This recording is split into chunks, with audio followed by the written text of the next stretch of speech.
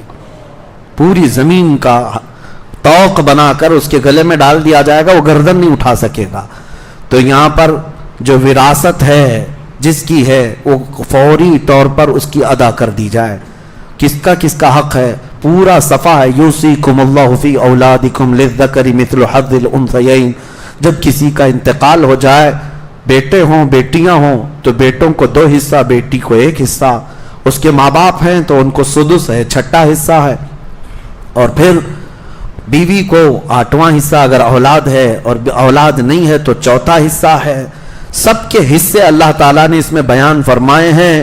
اور پھر قیامت کے دن کے خوف کے ساتھ بھی میرے آقا نے فرمایا اگر کسی نے کسی کا حق دبایا تو قیامت کے دن اس کو پوری نیکیاں دینی پڑ جائیں گی. اور پھر اگر پھر بھی حق پورا نہیں ہوا تو جس کا حق تم نے کھایا تھا اس کے گناہ اٹھا کر تمہارے اوپر ڈال دیے جائیں گے. اس لیے بہنوں کا حق ہے, ماں باپ کا حق ہے, بچوں کا حق ہے, بھائیوں کا حق ہے. جس کا حق ہے شریعت کی روشنی میں اسے ادا کر دو. اور لے کر کے بھی کتنے سال جیو گے, مرنا تم کو بھی ہے. اسی لیے دنیاوی لالچ میں آ کر کے آخرت تباہ نہ کرو. اللہ کریم ہم سب کو حقانیت کے ساتھ زندہ رہنے کی توفیق عطا فرمائے, شریعت مصطفیٰ کی پیروی کرنے کی توفیق عطا فرمائے, قرآن عظیم کی آیات بینات اور اس کے مفاہیم اور اس کی تفاسیر پر عمل کی توفیق عطا فرمائے.